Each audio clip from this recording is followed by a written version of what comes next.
sa bawat isa sa panahon na inilalaan ng bawat isa para patuloy na magkaroon ng kaalaman kung sino ang ating Panginoong pinaglilingkuran na siya ay tunay na Diyos sa buhay natin. So, ngayon po, tatapusin ko na po yung Gospel of John. But before I go to the rest of the chapters po, magkakaroon lang po muna tayo ng summary kung ano po yung mga napag-aralan po natin for the last week po about the Gospel of John. And I will just focus on po dun po sa seven I am si Jesus Christ and yung seven signs ni Jesus Christ na ginawa niya na isinulat ni John sa kanyang libro. So, makikita po natin kung binasa po natin yung Gospel of John, makikita po natin na sinabi ng Panginoon is I am the bread of life, kung saan ang sabi niya, ako ang satisfaction nyo dapat sa buhay nyo, sa spiritual nyo pangailangan, sa physical nyo, I am the bread of life,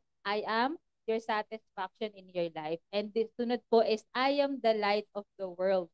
Siya po ang ating liwanag. Kung nakakaranas po tayo ng kadiliman, kung sa tingin po natin ay wala tayong makitang hangganan na mga problema natin, pinagdadaanan natin, lumapit po tayo sa Panginoong Jesus at ang sinabi niya, He is the light of the world. At pangatlo po, sabi niya, I am the door, or sa ibang translation, I am the gate, kung saan lagi niya pong sinasabi na I am the way to the Father. No one can come to the Father except through Jesus Christ. And dapat po nating maunawaan yun na through the faith na meron tayo sa Panginoong Jesus, nandoon ang ating salvation.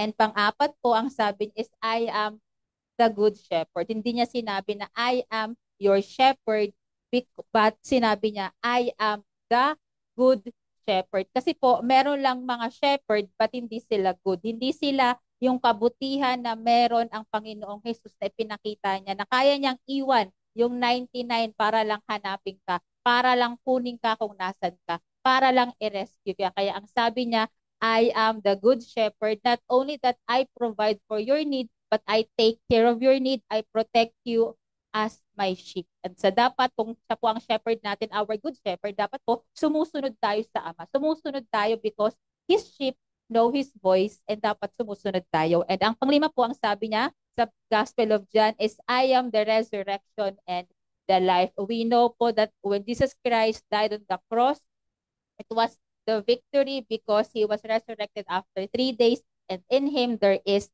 life. Kaya naman po yung tayo po bilang mga believers is meron tayong spiritual and physical in the future, kakaharapin natin na only through Jesus Christ is magkakaroon tayo ng resurrection. And number 6, alam po natin lahat to, ang sabi niya, I am the way, the truth, and the life. No one comes to the Father except through me. Sana po sa buhay po natin, lagi nating makita ano ba ang kaparaanan ng Panginoon. Ano ba ang katotohanan na ipinapakita sa akin ng Panginoon sa sitwasyon kong ito at ano ba ang buhay na ibinigay sa akin ng Panginoon. And last po is, I am the true vine. Nakita niyo po, lagi po may description, lagi may adjective sa Panginoon. Good shepherd, true vine. Kasi sabi niya, I am the true vine. Siya ang vine, tayo ay branches. We have to be connected. We have to abide in the vine so that we can bear fruit, spiritual fruit sa buhay natin, sa ministry natin. Yun po ang 7 I am ni Jesus Christ. And I hope po na the more na nakikilala natin ang Panginoong Jesus sa kanyang salita, the more na nababago rin tayo.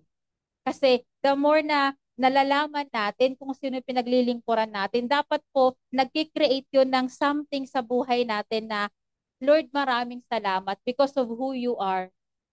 My inner life is changing. Hindi changed, hindi na po changed, has changing. Unti-unti po nababago. Unti-unti merong nababago sa buhay natin, sa pag-iisip natin, yung perspektibo natin sa buhay, unti-unting nababago. Kasi nga po, 'di ba, hindi lang naman ito ang first time natin na nagba-Bible study tayo. In every year na meron tayong Bible study, in every year na inaalam natin, sinasaliksik natin ang salita ng Panginoon, in every devotion time natin, and in every buklat ng pahina ng Bible natin, sana po the more na nakikilala natin ang Panginoong Jesus, the more na nababago tayo because we are called to be Christ-like. Tinawag tayo para bigyan siya ng kapurihan. Tinawag tayo upang mamuhay ayon sa kanyang kaparaanan, ayon sa kanyang katotohanan, at ayon sa kanyang purpose sa buhay natin. So, papasok na po tayo sa chapter 18 through 21. So, sa chapter 18 to 19 po, nung binasa ko po siya paulit-ulit, sabi ko, ay, 4 chapters na lang pala natitira ng Gospel of John. Sabi ko, maiksi na lang to. But then again, nung binabasa ko po yung remaining chapters ng Gospel of John, through 18 and 19 po, meron dong mga keyword na paulit-ulit-ulit na isinulat ni John. Kung napansin niyo po yun, ang laging sinasabi ni John, this happened so that the words he had spoken should be fulfilled. When sinulat niya po ito when Jesus Christ arrested. Kasi po sa chapters 18 through 19, doon po nakapaloob yung arrest ni Jesus Christ, yung trial ni Jesus Christ, yung crucifixion ni Jesus Christ, and yung resurrection ni Jesus Christ. So, kung babalikan po natin yung chapters 18 through 19, paulit-ulit po, this happened, this took place to fulfill something. So, sabi po sa verses 1 to 4, Jesus answered, I told you that I am he. If you are looking for me, then let these men go. This happened so that the words he had spoken would be fulfilled. Ano po yun? I have not lost one of those you gave me. Alam naman po natin dito na si Judas ang nag-betray kay Jesus Christ, nagdala siya ng isang squadron para huliin si Jesus Christ. But then, Jesus Christ as a good protector, ang sabi niya, ako ang hinahanap nyo, wag mo silang sasaktan or anumang gagawin, ako, naririto ako ang hulihin nyo. Because Jesus Christ cared and protected his disciple at nangyari yun because ang sabi, I have not lost one of those you gave. And sa verses po 28 through 40, ito po yung Jesus before Pilate kung saan sabi, wala naman ako nakitang kasalanan nitong Jew na to. Bakit gusto niyo siyang ipapako? Ba't gusto niyo siyang ipapatay? Ang sabi ni Pilate sa verse 31, take him yourselves and judge him by your own law. But we have no right to execute anyone, as sabi ng mga Jews or mga Pharisees and Sadducees. And sa verse 32, this took place to fulfill what Jesus had said about the kind of death he was going to die. Because according to the prophecy, he has to die on the cross. Hindi siya pwedeng yung kaparaanan ng pagkamatay niya ay according, because po sa Jewish culture, para ang pinaka-worst kind of death is stoning. Babatuhin ka hanggang mamatay ka. Pero sa Roman po kasi it's the crucifixion and that is according to the prophecy and everything had to happen para maibigay siya sa Romans and then maipako siya sa krus. Kasi ang sabi sa salita, this took place to fulfill what Jesus had said about the kind of death he was going to die. And sa verse 40 po, ang sabi ng mga Jews, they shouted back, no, not him. Give us Barabbas. Now Barabbas had taken part in uprising. So, meron po kasing mga kasamahan si Jesus Christ na ipapako din or isisentensyahan din ng kamatayan. At ang mga Jews, ang gusto nila na palayain is si Barabbas, which is a terrorist during that time and nagkakos siya ng chaos. But then yung mga Jews nga, and in-instigate po kasi ng mga Pharisees and Sadducees na hindi, si Jesus Christ ang kailangang ipako, i-crucify siya. Kaya nangyari yon. And sa chapter 19, ito na po yung crucifixion ni Jesus Christ. Ang sabi din dito sa verses 23 to 24, when the soldiers crucified Jesus, they took his clothes, dividing them into 4 shares, one for each of them with the undergarment remaining. This garment was seamless, woven in one of piece from top to bottom. Let's not tear it, sabi ng mga soldiers. And they decide by lot who will get it. Ano yung lot? Pinagbunutan? Lot. Ano po ba yung lot? Pinagpilian or pinagbunutan sa Tagalog? Pinagbunutan kung kanino pupunta yung damit ni Jesus Christ. So sabi, This happened that the scripture might be fulfilled that said, they divided my clothes among them and cast lots for my garment. Isipin niyo po, no, yung mga simpleng detalye or kahit yung damit na lang ni Jesus Christ, the way he's going to die, kung sino makakaharapin niya, mga na-encounter niya, everything had to happen to fulfill something in the prophet. Nakikita niyo po ba yun? And sabi nga sa verses 28 to 30, ito na po yung death ni Jesus Christ. Ang sabi, later, knowing that everything had now been finished, and so that scripture would be fulfilled, Jesus said, I am thirsty. A jar of wine vinegar was there, so they soaked a sponge in it, put the sponge on a stalk of the hyssop plant, and lifted it to Jesus' lips. When he had received the drink, Jesus said, it is finished. It's the victory. We have won. With that, he bowed his head and gave up his spirit. And kukunin ko po yung foreshadowing na sinulat ng propetang Isaiah in Tagalog. Kasi po mas mararamdaman natin. Ang sabi po sa Isaiah 53, 4 to 46, tunay ngang inalis niya ang ating mga kahinaan. Pinagaling niya ang ating mga karamdaman. Subalit inakala nating ito'y parusa ng Diyos sa Kanya. Ang pagkamatay niya po. Akala ng mga Diyos, it was parusa po yun. Nag-fail si Jesus Christ, hindi talaga siya yung Messiah, but no, hindi nila maintindihan kung ano ang mission ni Jesus Christ while He was still on earth. Sa verse 5, ang sabi, ngunit dahil sa ating mga kasalanan, kaya siya nasugatan. Isipin niyo po, no? Dahil sa kasalanan natin, sa mga kasalanan natin, kaya siya nakatanggap ng ilang lashes sa likod na kapag nilash daw yun during ancient Roman time, talagang kikita mo na ang buto. And then imagine natin, dala-dala niya yung napakalaking bloke ng kahoy. Bibit-bitin niya papunta doon sa Golgotha para doon siya ipako. Because of our sins. Siya ay binugbog, alam natin, minak siya, tinorture siya, binugbog dahil sa ating kasamaan. Tayo ay gumaling dahil sa pahirap na dinanas niya at sa mga hampas ng kanya tinanggap. Lahat ng napagdaanan ni Jesus Christ ay para sa atin. Yung lahat ng sakit, lahat ng rejection, lahat ng pangungutya, lahat ng bitterness, lahat ng agony na naramdaman niya, it's because for us. And ang sabi sa verse 6, tayong lahat ay tulad ng mga tupang naliligaw. Nagkanya-kanya tayo ng lakad, ngunit pinataw ni Yahweh sa kanya ang kaparusahang tayo ang dapat tumanggap.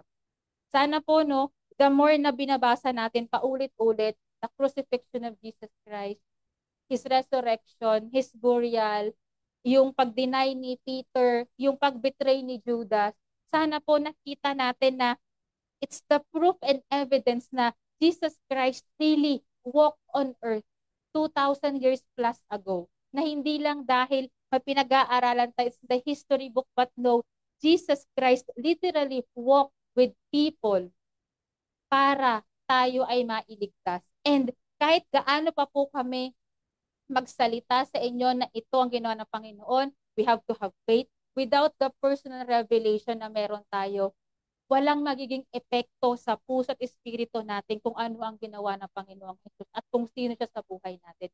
Because there is no light, there is no revelation na nanggagaling mula sa Ama na ito ka, because of your sin, Jesus Christ salvaged everyone and wanted to save everyone, but it's still our will kung gusto nating magpasakop at kung gusto nating tanggapin yung salvation na in-offer. So, kung babalikan po natin, sabi sa verses 32 to 37, the soldiers therefore came and broke the legs of the first man who had been crucified with Jesus, and then those of the other. Verse 33, but when they came to Jesus and found that he was already dead, they did not break his leg. Bakit po? Kasi isa po sa mga kinagawian na dapat daw po ma-sure ng mga sundalo na yung mga nasa krus, tatlo po sila doon eh, dapat patay na, as in patay, as in wala nang hininga. Kasi babasagin or pupukpukin nila yung mga buto. Pero according to the prophecy, ang sabi, these things had happened so that the scripture would be fulfilled. Not one of his bones will be broken. And as another scripture says, they will look on the one they have pierced. So kung makita po natin, di ba ang sabi, when they came to Jesus and found that he was already dead, they did not break his leg. So nangyari po, yung nasulat na none of his bones will be broken. So, in chapters 18 through 19 po, if we acknowledge Jesus Christ as our Lord and Savior, that He is sovereign sa buhay natin, dapat po we allow God to let things happen so that yung fulfillment na inilaan niya sa buhay natin will come to pass. Because sometimes po in our pain, in our suffering, in our hurting season, we do not allow God to let things happen according to His plan sa buhay natin. And nung nakita ko yun, Lord, grabe Lord, no? Everything had to happen.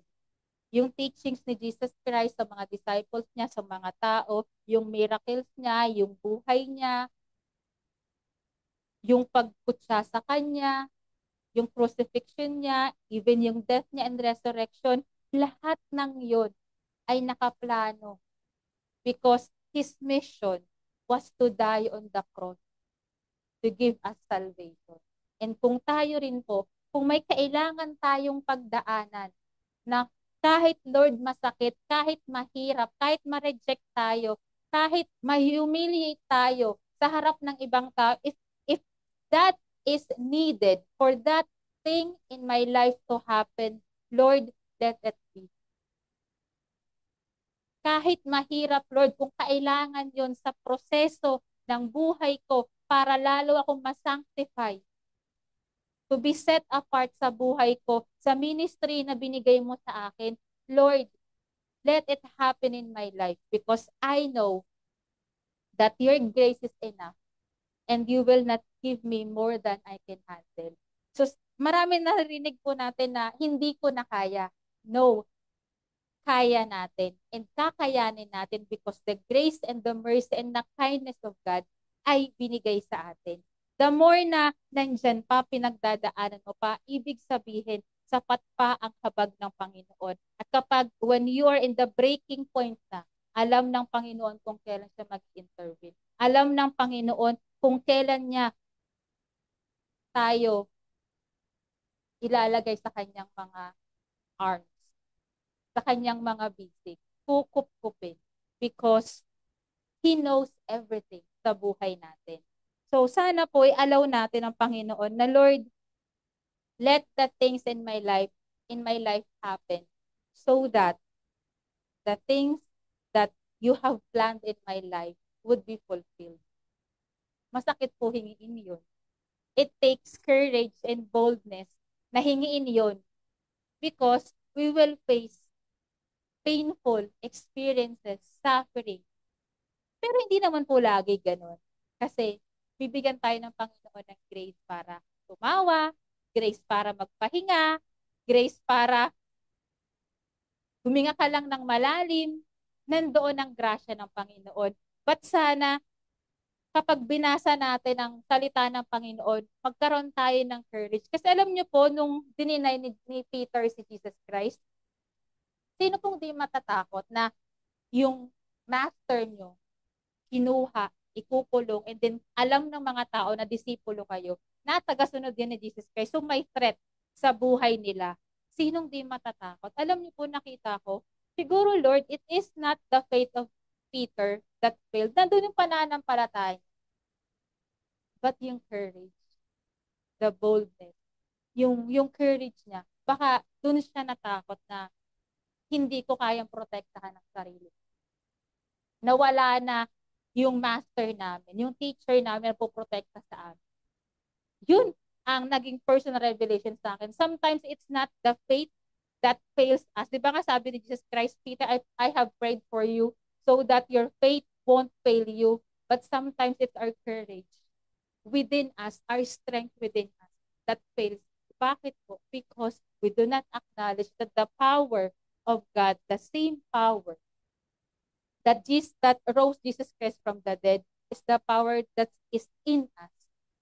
Na if naduduwag tayo na harapin kung ano ang nasa buhay natin, yung sitwasyon natin ngayon, sana kung ano yung merong pananampalataya tayo, mapalakas yung courage na meron tayo. To say, yes, Lord. Yes, Lord, I am here. So, yun po ang chapters 18 through 19. Let God, allow God to happen things sa buhay natin to fulfill what He have planned for. So, sa chapter 20, ito na po natin makikita yung resurrection day ni Jesus Christ, yung empty tomb, nag-appear si Jesus Christ kila Thomas, kay Mary, and sa mga disciples niya, and yung purpose ng Gospel of John. So, early on the first day of the week, which is Sunday, pumunta doon si Mary Magdalene para i-check yung burial place ni Jesus Christ. Pero nagulat siya kasi na-rolled away na yung bato na malaki. So according to the history po, hindi yun kaya ng ilang tao na i-roll away yung stone na yun. Sobrang bigat. And then nakita niya doon may dalawang anghel. So kung isipin po natin, siguro po maganda yung image ng anghel na nandun kasi hindi siya natakot. Di ba po sa Old Testament, kapag may angel, para naglulupasay sila sa sobrang takot or something. But dito po kay Mary, nakita niya yung dalawang anghel, clothed in white, walang sinabi na natakot siya, na frightened siya, or nagulat siya. Akala niya pa nga, sila yung kumuha ng katawan ni Jesus Christ. So, ang sabi niya, sa verses 1 to 2, early on the first day of the week, while it was still dark, Mary Magdalene went to the tomb and saw that the stone had been removed from the entrance. So she came running to Simon Peter and other disciple, the one Jesus loved, and said, "They have taken the Lord out of the tomb and we don't know where they have put him." So akala nila may kumuha sa katawan ni Jesus Christ. Hindi pa nila naintindihan na Jesus Christ already resurrected. Kaya ang sabi sa verse 9, they still did not understand from Scripture that Jesus had to rise from the dead. Kasi po, meron silang Old Testament. Alam nila yung mga nakasulat doon. Nag-aaral sila ng salita ng Panginoon, but hindi nila naintindihan na yung nangyayari na or nangyayari na during that time is the resurrection ni Jesus Christ. Ang sabi niya nga, kung saan, sabi po ni Mary Magdalene, sabihin niyo lang po kung saan yung dinala si Jesus Christ, kukunin ko po ang katawan niya. Di ba po ang katawan ng patay mabigat? So kung babae si Mary Magdalene, kakayanin niya kayang buhatin si Jesus Christ. But that's her conviction para lang maibalik sa kanyang burial place si Jesus Christ. Kung nasan siya, kukunin po siya. Yun yung merong boldness kay Mary. So ang sabi, so verse 9, they still did not understand from Scripture that Jesus had to rise from the dead, and the resurrection is the final confirmation that Jesus Christ is the Messiah. Pero yun nga, nagulat pa po sila, and si Mary, dahil siya yung unang nakakita, pumunta siya kay Peter at kay John. But before that, nagpakita muna si Jesus Christ kay Mary Magdalene. Anong sabi niya? So verse 16, Jesus said her, "Mary." She turned toward him and cried out in Aramaic, "Rabboni," which means teacher. So, dahil umiiyak si Mary, nandun pa yung lungkot niya, her eyes failed to recognize Jesus Christ. But when Jesus Christ called her name, sabi, "Mary," na-recognize niya agad na si Jesus Christ yun. Alam niyo po yung naintindihan ko dito sa very scripture na to, sa verse 16, Jesus said to her, "Mary." She turned toward him and cried out in Aramaic, "Rabboni," which means teacher. Na-recognize niya by the voice of Jesus Christ. She recognized na, si Lord to, si Jesus Christ to. Pero yung mata niya, hindi niya na-recognize na si Jesus Christ. Akala niya nga gardener pa yun. But sometimes we have to really understand that we have to walk by faith, not by sight. Na as His sheep, we should know His voice. That Jesus Christ called us by our name. Na kung nasa sitwasyon kayo na naguguluhan, nahihirapan, if you if you don't feel Jesus Christ is there, His presence, sana maging sensitive po tayo sa discerning spirit natin na kapag tinawag ko ang pangalan mo, Ana, alam mo ako yun. Alam mo katabi mo ko. Alam mo malapit ako sa iyo because I called you by your name. And Jesus Christ called Mary by His name. So sa next verses po, nag-appear naman si Jesus Christ sa kanyang mga disciples. Sa verse 19, on the evening, that first day of the week, when the disciples were together with the doors locked for fear the Jewish leaders, Jesus came and stood among them and said, "Peace be with you." So ito na po yung kung saan yung mga disciples na ni Jesus Christ, may takot sila. Kahit naman po sino may takot. Roman soldiers po yun. Baka bigla silang pasukin po rin, pahirapan din. Wala pa silang ganong kataas na pananampalataya and courage para ipaglaban. So nandun sila, alam nila, namatay na si Jesus Christ, malungkot sila. Ang sabi pa nga, with the doors locked for fear of the Jewish leaders. Na baka sila rin mamatay, na baka sila rin pahirapan, na baka sila rin maranasan kung ano yung pinagdaanan ni Jesus Christ. Kaya, nilak nila yung pinto. Isipin nyo na po, talagang sinecure nila na walang makakapasok. Dapat walang makapasok para safe tayo. But then, Jesus Christ appeared to them. So verses 21 to 22, again, Jesus said, "Peace be with you." So dapat, if you have fear inside of you, the peace of God should rule and reign within us. Kasi ang sabi ng Panginoon, "Peace be with you. Peace I have for you. Don't be afraid. I have overcome the world." And ang sabi ni Jesus Christ, "As the Father has sent me, I am sending you." And with that, He breathed on them and said, "Receive the Holy Spirit." Yun na po yung pagkakataon na kung saan hininga na ng Panginoong Jesus at ibinigay ang banal na Espiritu sa kanila because kailangan na nilang i-continue yung mission ni Jesus Christ. Kaya po di ba sabi sa Matthew, go and make disciples. And without the power of the Holy Spirit, hindi natin magagawa yung mission na pinagawa o pinapagawa ng Panginoong Jesus sa atin. Kaya kung titingnan din po natin sa Genesis, kung saan nandun yung creation sa Genesis 2, ang sabi, "Then the Lord God formed a man from the dust of the ground and breathed into his nostrils the breath of life, and the man became a living being." So the same na ginawa ni Jesus Christ is He breathed on them and gave the Holy Spirit, and then they were born again. Yun po yung time na born again na yung mga disciple.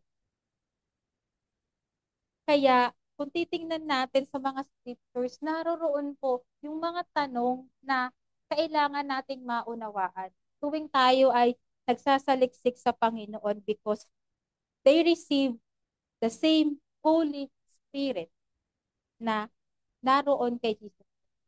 So, the same Spirit who raised Jesus Christ from the dead, the same Spirit na nandoon sa mga disciples na nasa sa atin natin.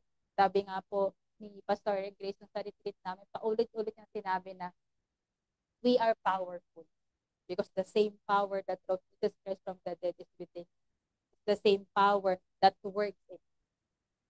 Nasabi niya po yun sa retreat. Kaya sabi ko, nga po, we are powerful beings, but then again, it's still by the will and the ways of God na dapat natin iangkla na we know that we are powerful, but in what ways we are powerful in our life. Hindi power na supernatural strength, miracles and all, but it's the power within us, the inner life. And ito na po yung famous na si Thomas, the doubting Thomas. Nag-appear si Jesus Christ. So kay Mary Magdalene muna, then the disciples, because during that time po, nung nag-appear si Jesus Christ sa 12 disciples, wala si Thomas. So, nag-appear siya personally kay Thomas. And sa verses 24 to 25, now Thomas, also known as Didymus or Didymus, one of the 12, was not with the disciples when Jesus came. So the other disciples told him, "We have seen the Lord." But he said to them, ito yung sabi niya, "Unless I see the nail marks in his hands and put my finger where the nails were and put my hands into his side, I will not believe." Unless hindi ko makita yung ebidensya na merong butas ang kanyang mga palad, hindi ako maniniwala. Ang sabi nito. Ang nakita ko po kay Thomas is, nandun yung honesty. Nandun, he's very honest na unless hindi ko makita, I will not believe. But hindi ko po ina-acknowledge na nagda-doubt siya. But even though you are doubting, be honest. Even though hindi ka pa makapaniwala, be honest. Because Jesus Christ will meet us where you are. Right at the moment, in your doubting season, in your fearing season, in your lacking season, Jesus Christ will meet. Kasi po, ang sabi sa verses 26 to 27, a week later, his disciples were in the house again and Thomas with them. Kasama na po si Thomas. Through the doors were locked, Jesus came and stood among them and said, "Peace be with you." Then he said to Thomas, "Put your finger here. See my hands. Reach out your hand and put it into my side." Ang sabi ni Lord Jesus Christ, stop doubting and believe. So, pumunta Jesus Christ mismo at sinure niya nandun si Thomas because Jesus Christ wanted to move him, Thomas, from being doubtful to be faithful. Because when Jesus Christ meet us where we at, He will not let us stay in that place. Dapat, pag minute tayo ni Jesus Christ, mag-move tayo because we believe and we should follow. Si Thomas, naniwala na siya and he should follow. We should follow too because we can believe, yes, Jesus Christ died on the cross, Jesus Christ saved me. But upon that believing, meron po ba tayong action na ginagawa? So when we believe, we should follow Jesus Christ because we are His disciples. And as disciples, we should follow His life, His teaching, and His command. Kaya nga po, ang sabi ni Jesus Christ kay Thomas, stop doubting and believe. And sa verses 28 to 29, Thomas said to him, "My Lord and my God." Then Jesus told him, "Because you have seen me, you have believed.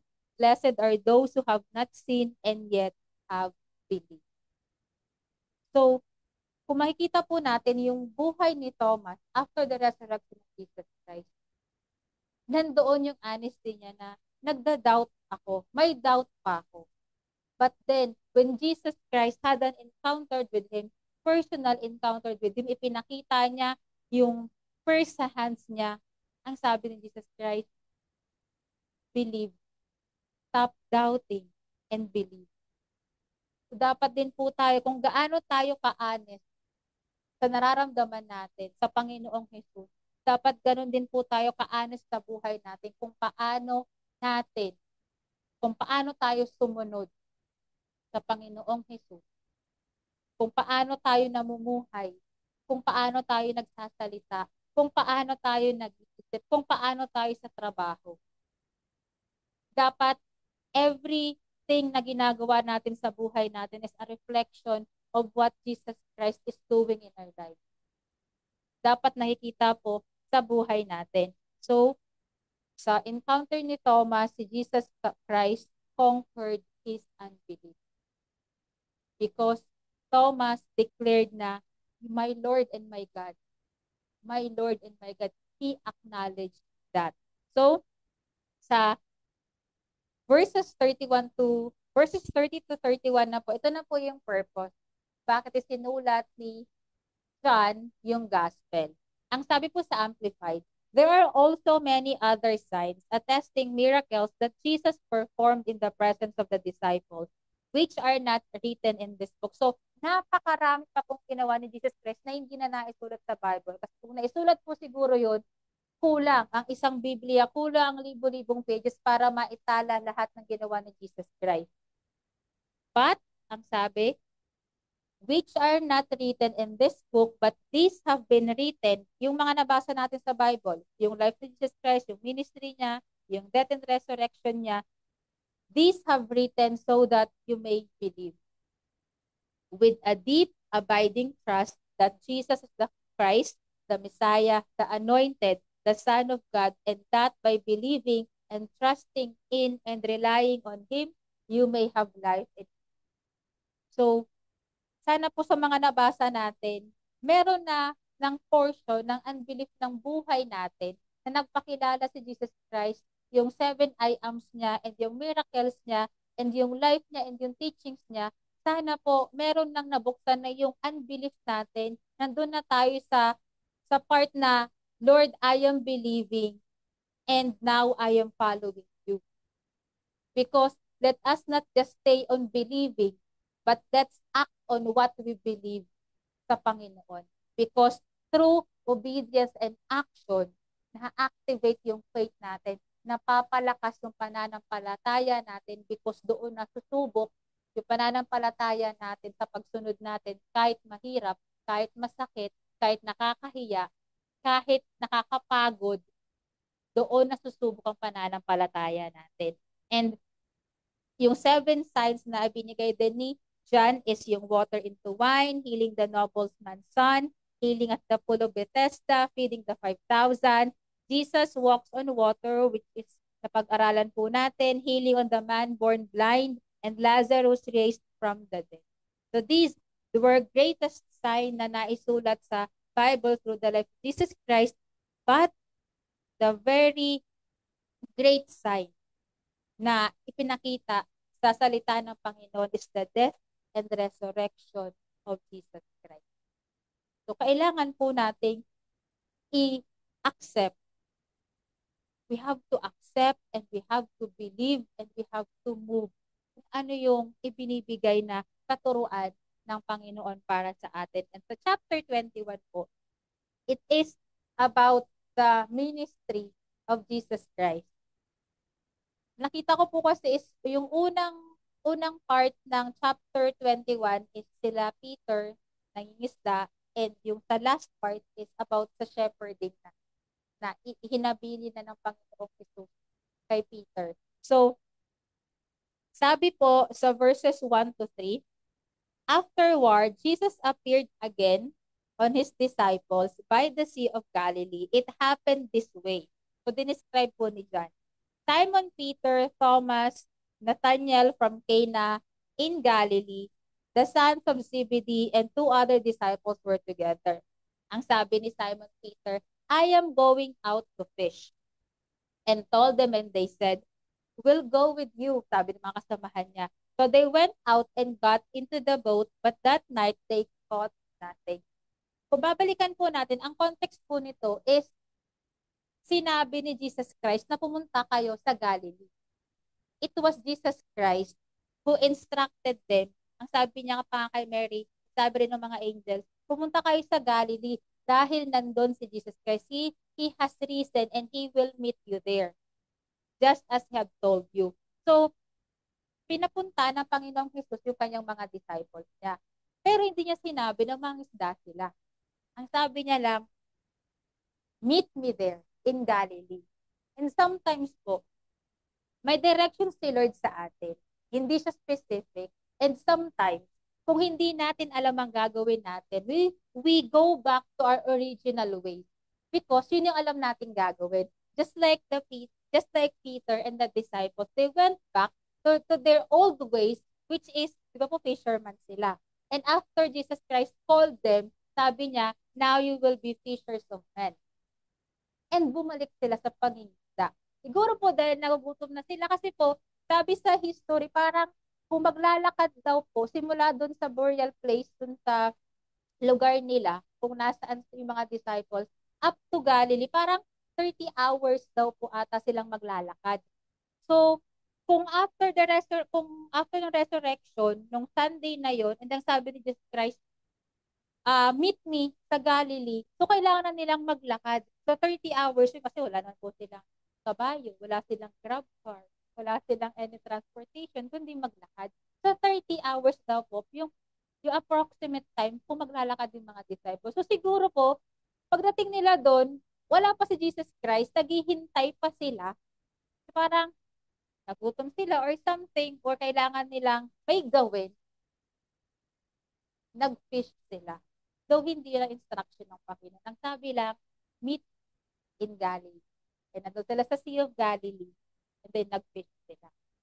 Nag-fish sila, walang nakuha isda. But ito na po yung miracle ni Jesus Christ. Because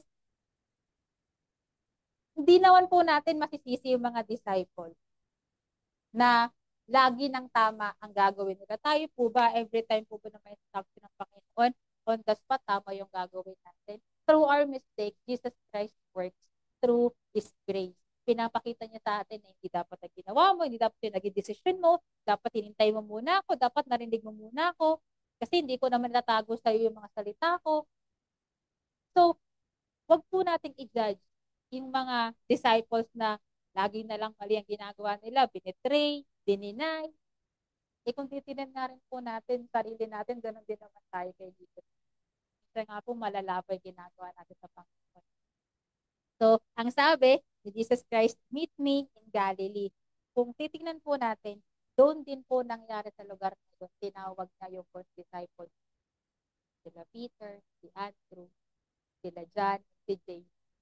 Doon din, sa exact place na yan, sa Sea of Galilee. Meet in Galilee. Kasi may gagawin si Jesus Christ. Gusto niyang ipakita na this is the place where I have told you. Very place kung saan. Kaya, ang sabi sa verse 6, na wala silang nahuli, nandun na si Jesus Christ sa pangpang. So, nandun na, yung mga disciples, nanguhuli ang sabi ni Jesus, throw your net on the right side of the boat, and you will find some. When they did, they were unable to haul the net in because of the large number of fish. Sinunod nila yung voice na yon, not recognizing na si Jesus Christ na yung nandun. But sinunod nila yung sabi na, i-throw niyo yung net niyo sa right side, very specific po, right side of the boat, and you will get some. And then, ang naka-recognize po kung sino, ang sabi sa verse 7, then the disciple whom Jesus loved, si John, said to Peter, it is the Lord. As soon as Simon Peter heard him say, it is the Lord, si Peter, he wrapped his outer garment around him, for he had taken it off and jumped into the water. So kung makikita po natin, kahit po doon sa previous chapter, si John po, hindi siya pumasok agad doon sa tomb. Pero si Peter po, pumasok siya agad. Kung makikita natin, si John po, nandun yung discernment niya. Nare-recognize niya na si Jesus Christ yun, na na-resurrect na si Jesus Christ. And then si Peter naman, nandun yung act of boldness niya, na kapag may narinig siya, gagawin niya agad yon. Kasi ang sabi niya nga po, as soon as Simon Peter heard him say, it is the Lord, he wrapped his outer garment around him and jumped into the water. So kung nangingisda po sila, sa tingin ko po malayo sila sa pangpang. Kasi wala po sila makukuha ang isda sa shallow water. So, nung narinig yun ni Peter, bumaba siya, kinuha niya yung damit niya, sinuot niya, pumunta siya kay Jesus. So, nakita ko po doon is, John has the sharp discernment. Na-recognize niya agad presence ni Jesus Christ. And Peter has this boldness to act quickly than John. Si John, minsan po tayo ganito eh. Meron tayong discernment. Nakikita na natin ano dapat gawin. Convince tayo, but we don't act on it. We don't act on the revelation na ibinigay ng Panginoon. Meron din naman sa atin na marinig lang natin is a keyword nandun yung act of boldness. And na-experience ko po siya na may time po ako, way back mga 3 years or 4 years ago po, na I am very convinced na ito gusto ko. And then, in just snap, po, may narinig ako and then I acted on it. Na si Lord yun, I have to do this. I have to give up. I have to surrender. I have to be humble. So sometimes po, we are dyan, we have this sharp discernment, but we don't act on something. And then we are like Peter as well, very bold, but mahina yung discernment. But sana po, sa paglago natin sa Panginoon, we have a sharp discernment and we have the sharp and boldness para sundin or para gawin yung pinapagawa ng Panginoon. Yun lang po ang akin nakita doon sa portion na yon. And kaya nga po ang sabi sa verses 9 to 10, when they landed, they saw a fire of burning coals there with fish on it and some bread. Jesus said to them, bring some of the fish you have just caught. So kung makita po natin yung scenario, yung mga disciples niya, kumukuha o nangingisda para may kainin. Si Jesus Christ on the other side sa pangpang, nagpe-prepare na siya ng breakfast ng mga disciples. Nag-ihaw na siya, may bread siya. Samantala yung mga disciples niya doon, walang kaalam-alam na nandun na si Jesus Christ, already preparing what they are needing that time. Because they're so busy fishing. They're so busy doing their own ways. Hindi nila alam na, ay, nandun na si Jesus Christ, nagpe-prepare na ng pagkain ko. Nagpe-prepare na ng breakfast para makasama ko. Nakikita niyo po, yung gusto ipakita sa atin ng Panginoon sa salita niya, na when you act on your own will, without my guidance, without my signal, without saying me go, and then you do your things on your own way, you are missing that I am preparing something for you. That what you are needing right now is already preparing na pine-prepare ko na. Kaya ang sabi ni Jesus Christ, bring some of the fish you have just caught. And napaka-specific po ni John dito. Ang na-caught daw po nila is 153 large fish. Hindi ko po alam ang ibig sabihin bakit napaka-specific na 153. Nabilang po kaya ni John yun, napakarami ng isda. 153 daw po ang nahuli nila at malalaki pa. But then I know there is a meaning in that, but hindi ko po siya alam sa ngayon dahil nag-aaral pa po ako. So, ayun po. So verse 11, so Simon Peter climbed back into the boat. Simon na Peter na po ito. Pagkarating na kay Jesus Christ, sabi ni Jesus Christ, bring some of the fish you have just caught. So ginawa ni Simon Peter, bumalik siya sa boat and then drag niya yung net full of fish. Lakas po ni Simon Peter, no? 153 large fish, kukunin niya sa bangka, tapos dadalhin niya doon. O baka konti lang po kinuha niya para ibigay doon, para ihawin. So, it was full of large fish, 153, but even with so many, the net was not torn. Dito po ako medyo na-stuck sa passage na to kasi ang sabi, Peter climbed back into the boat and dragged the net ashore. It was full of large fish, 153, but even with so many, the net was not torn. Kasi po kung babalikan po natin dun sa Luke, na kung saan minute din ni Jesus Christ yung mga disciples niya, and wala na sila nahuling isda, and then sabi ni Jesus Christ, drop down your net, may nahuli silang isda, pero na-broke yung net. So sabi ko, Lord, ano yun? Ano yung ibig sabihin ng net na yun? Yung isa na break yung net, yung isa hindi na break yung net kahit sobrang dami na isda. Matagal ko pong minuni-muni to sa Panginoon. So sabi ko, Lord, ano po ba yung ibig sabihin, yung net na yun? Kasi nandun po parang nag-strike siya sa akin na, but even with so many, the net was not torn. Natanong nyo rin po ba sa Panginoon, Lord, what is that net that even with so many, yung fish na yun po kasi, di ba, fixed of provision ng Panginoon. Speaks of abundance na nagagaling sa Panginoon, whether it be spiritual, material, or physical. Yung abundance na yon hindi na-break yung net. Sabi ko, Lord, ano po kaya yung net na yun? So I am still discovering po personal sa buhay ko before ko pa yon maituro sa inyo because and right now po, hindi ko pa po siya lubos. Meron na po siyang binibigay na mga revelation pero kailangan ko pa po siyang maintindihan pa and yung personal ko po bago ko po maibigay sa inyo. So pwede nyo rin pong tanungin in your personal level, Lord, what is that net na hindi na break even with so many fish? Pero dun sa Luke, na break yung net na yon with fish dahil puno rin yung the unbroken net and the broken. So, saliksikin po natin ang Panginoon. Kung meron po sa inyong revelation or kung meron po sa inyong rema, yung salita na yun ng Panginoon. But then, again, sa akin po, merong conviction or something but hindi ko po siya fully nagagrasp yung ibig sabihin. So, I leave it behind po.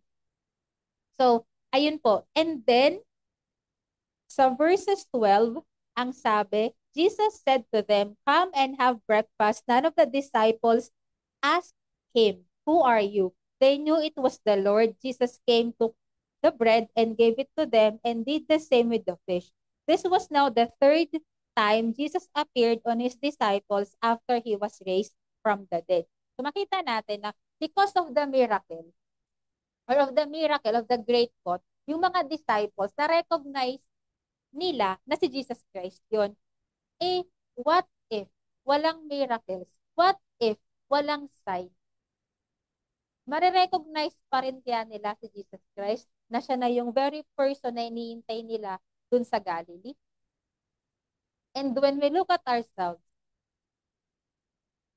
if without the miracles of God, without the provision of God, without the good things happening in our lives, and in the midst of pain and suffering, do we or can we still recognize that Jesus Christ is still at work in the midst of those suffering, in the midst of that pain? Kasi walang good things na nangyayari po eh. Kasi madaling ma-recognize natin na nandyan si Jesus Christ or nandyan ang Panginoon kapag maganda yung nangyayari sa buhay natin. But it's really hard for us to recognize if God is silent. Na Lord, nandyan ka pa ba? Naririnig pa po ba natin yung boses ng Panginoon? Just like when Jesus Christ called the name of Jesus. Na-fail man siya ng mga mata niya na ma-recognize si Jesus Christ. But her ear didn't fail to recognize the voice of Jesus Christ. So sabi ko, ang bilis na recognize ng mga disciples kasi merong proof, may evidence. Nakita nila na meron silang nahuli na isda. Kaya nga ang sabi ko, none of the disciples dared ask him, "Who are you?" They knew it was the Lord. And it's because of the miracle na ginawa ng Panginoon. But what if there is no miracle and there's only silence sa buhay natin? Can we still recognize Jesus Christ in our lives? Can we still praise Him and worship Him and adore Him and stand in awe na even without these things, Lord, I still believe in you, that you are the Messiah, that you are my Lord and Savior, that you are powerful. Kaya, kung makita natin doon po sa scenario na yon, God works with us. And for God, for us to use us, kailangan maging humble po tayo, maging empty po tayo. Kasi yung mga miracles na ginawa ni Jesus Christ all throughout the Gospels, makita po natin na kinasangkapan niya ang kanyang mga disciples. O may mga kinasangkapan siyang mga because God wanted to involve us in His ministry. And we are so privileged that we are co-workers with Christ. Isang pribilehiyo po na tayo ay matawag, na tayo ay magamit in every aspect ng buhay natin para mapahayag ang salita ng Panginoon for the gospel to be spread out It doesn't mean again po na nandito tayo sa loob ng church at wala kayo, wala sa ministry, is hindi po kayo tinawag ng Panginoon at wala kayong kakayanan ipakalat ang salita ng Panginoon. If you have personal relationship with Jesus Christ, He has His own unique ways on how He can use you to spread the gospel, to advance the kingdom of God. Kasi nga po, yung mga disciples niya nga, kahit kaya niya namang gawin yung mga bagay sa powerful si Jesus Christ. But then, He had chosen to use His disciples kasi gusto niyang maranasan na the power that I am working with is the same power that you have and you can also do the same in my ministry. So, God works with man. For us to be used by God, we have to be humble. We have to fear Him and we have to abide in Him. Kasi nga po, ang sabi sa Psalms 127 verse 1, except the Lord build the house, they labor in vain who build it. Except the Lord guard the city, the watchman watches in vain. Kung wala ang Panginoon, magiging useless ang lahat ng ginagawa natin. Because we have to recognize that every success na meron tayo ay nanggaling sa Panginoon. Every provision na meron tayo ay nanggaling sa Panginoon. Every success na meron tayo sa buhay natin, personal, spiritual, maging sa career man po natin yan, we have to recognize na Lord, thank you for preparing things para sa akin, para makuha ko yung success. Alam niyo po ba, nagulat po ako na nasa Iloilo po kami. Nagulat ako, nagkaroon po ako ng isang award na hindi ko po inaakala. Na parang, bakit? Ba't ako merong ganong award? And then, nag-message po sa akin yung manager namin. Kinocongratulate ko. Sabi ko, bakit? And yung award na po yun is, meron po kasi kaming point.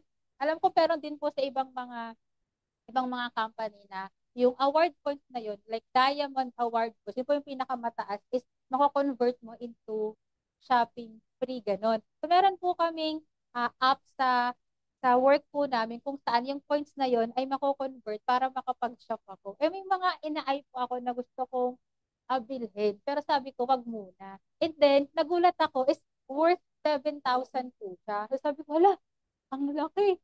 So, tumingin-tingin na po ako ng mga pwede kong ma-add to cart.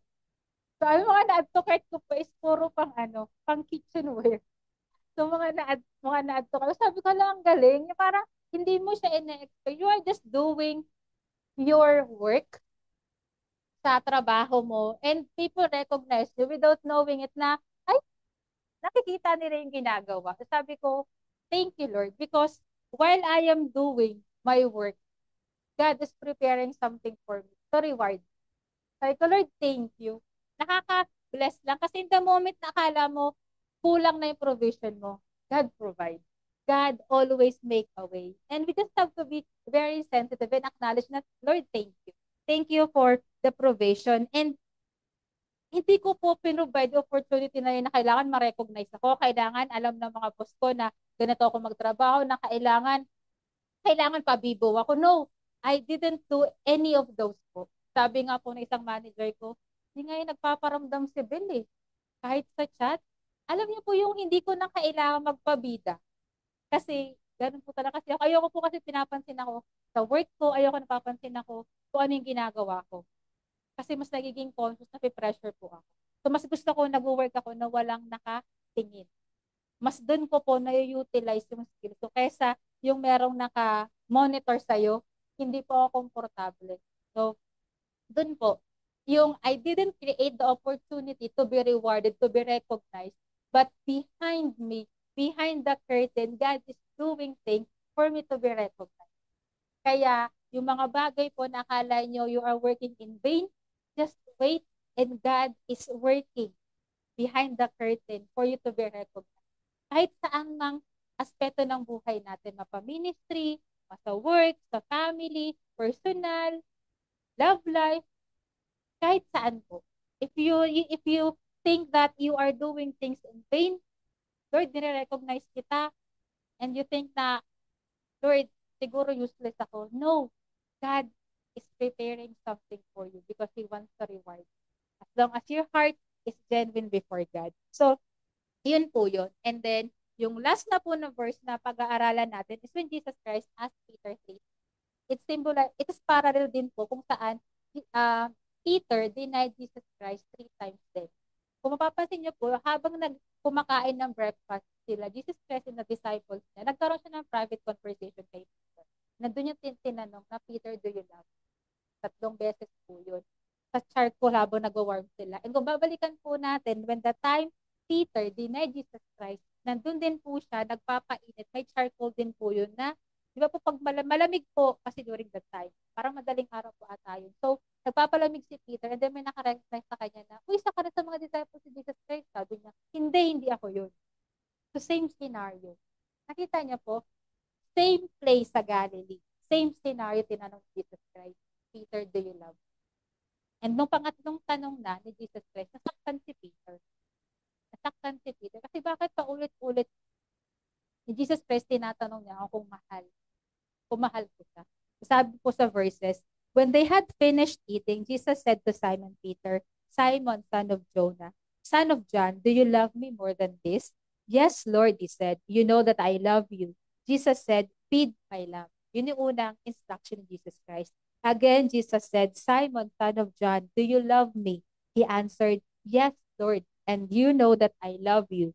Jesus said, take care of my sheep. Then the third time, he said to him, Simon, Simon, son of John, do you love me? Peter was hurt because Jesus asked him the third time. And ito yung sagot niya. Kaya sabi ni Jesus Christ, do you love me? Ang sabi ni Peter, Lord, you know all things. You know that I love you. And Jesus said, feed my sheep. Alam niyo po yung tanong ni Jesus Christ is hindi dahil hindi niya alam kung mahal si Peter si Jesus Christ. No, he knows all things. Even the deepest cry in our hearts, even the deepest things na hinahid natin sa buhay natin, alam ng Panginoon. But why Jesus Christ asked Peter, for Peter to recognize his very own voice na sinasabi niya na, Lord, mahal kita. It's for Peter para ma-recognize niya na sinabi ko to kay Lord, mahal ko si Lord. Sana hindi ko na siya mabigo. Sana hindi ko na siya i-deny ulit sa buhay ko. Because the very question that Jesus Christ said, Peter, do you love me above all this? Is merong ibibigay. I-restore na si Peter. Kasi masakit po, di ba? Kapag nag-fail tayo sa buhay natin. Na-fail natin ang ministry, na-fail natin ang leader, na-fail natin ang family, na-fail natin yung mga bagay na may ine-expect dapat na nag-excel tayo, ine-expect dapat na ito yung ginagawa natin. It's very painful when we fail.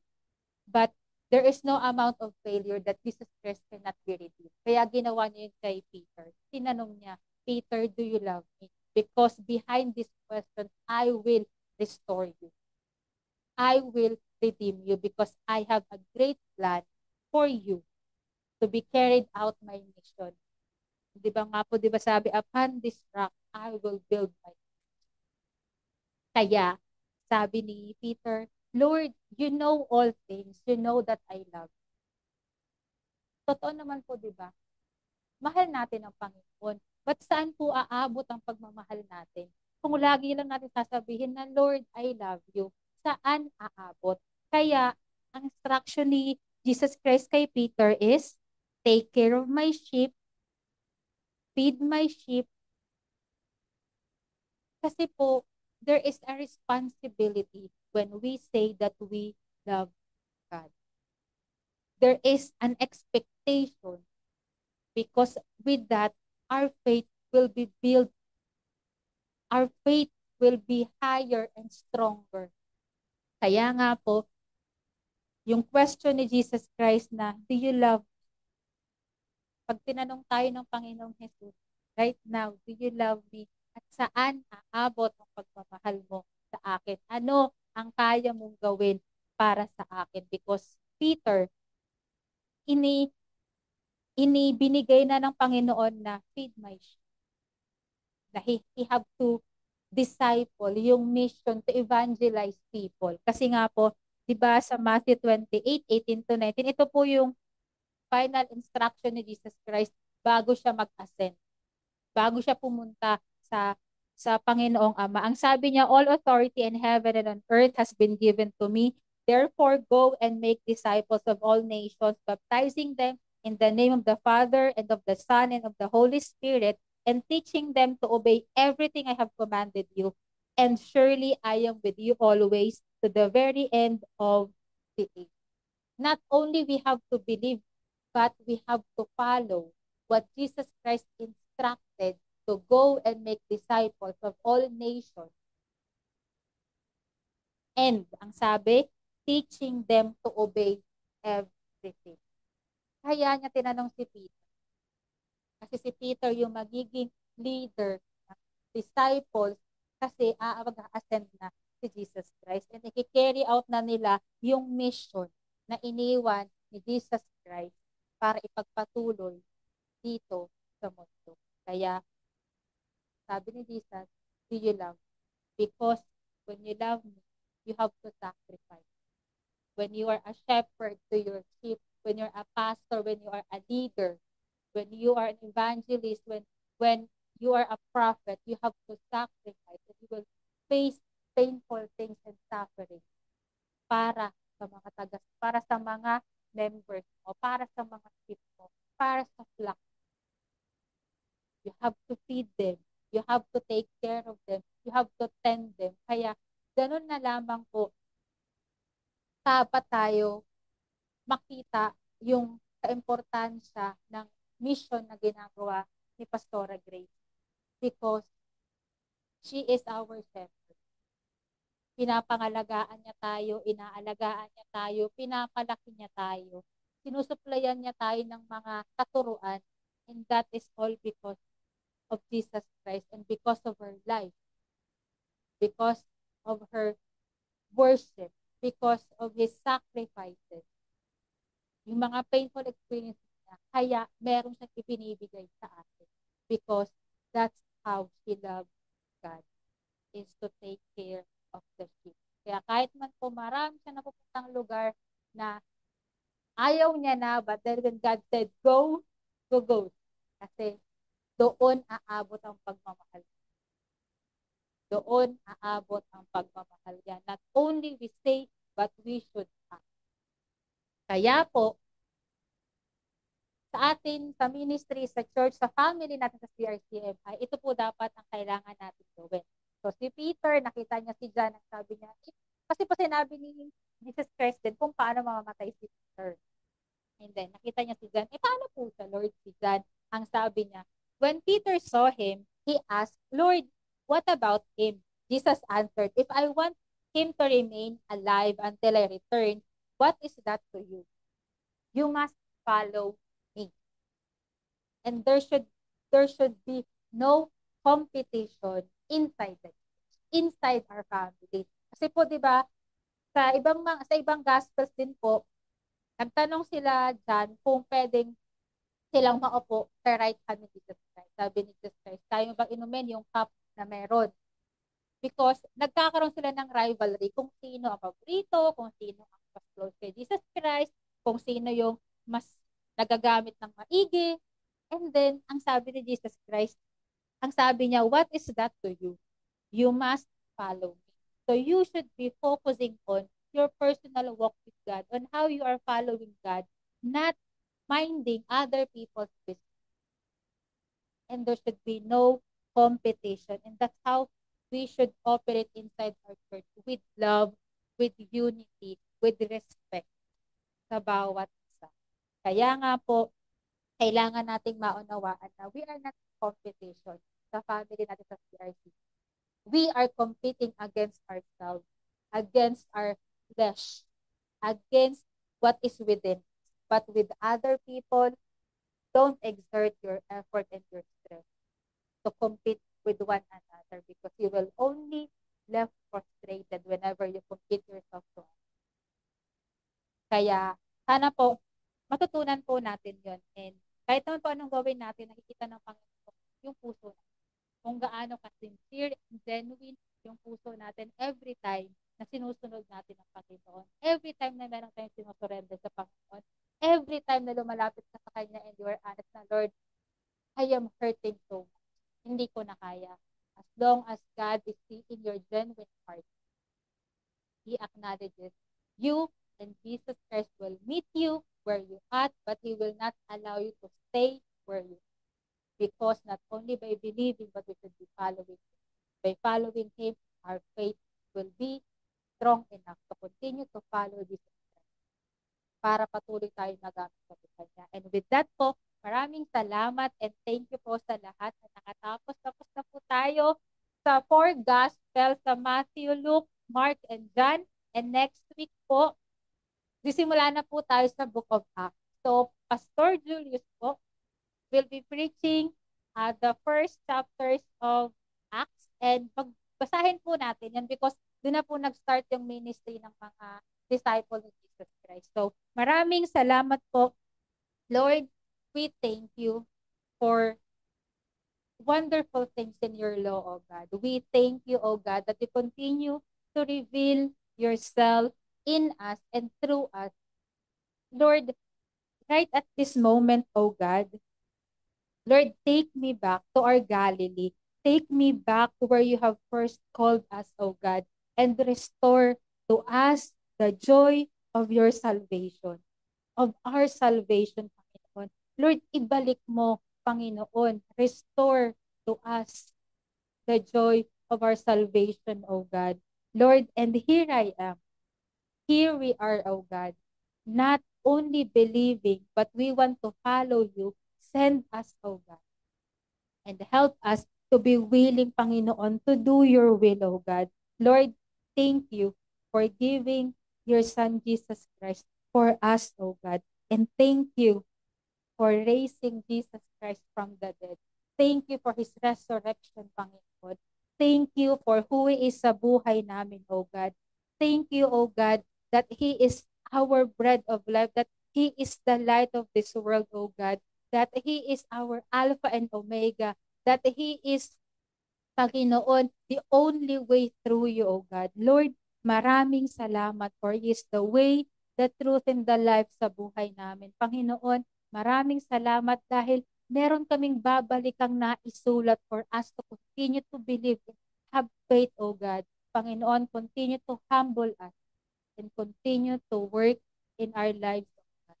Maraming salamat po for the peace in our hearts, O God, in our mind that transcends all understanding, Panginoon. Thank you, Panginoon, sa napakaraming dahilan para kami ay magpasalamat, O God. Maraming salamat sa habag at biyaya. Maraming salamat sa pagdisiplina. Maraming salamat sa pagtutuwid, O God. Maraming salamat sa buhay mo, Panginoon. We thank you, we glorify you. In Jesus' name we pray. Amen. So sana hingiin po natin sa panalangin na, Lord, nais ko'y maging katulad. But when we ask for that, let's be ready din po sa mga kailangang baguhin ng Panginoon sa buhay natin. Sa mga bagay na kailangan niyang i-allow. May it be good or bad, hayaan natin because through that, magiging kawangis natin ang Panginoon. So, maraming salamat po and thank you and have a good lunch po. Enjoy your fellowship with our family. And God bless po sa bawat isa. See you again next week. And thank you.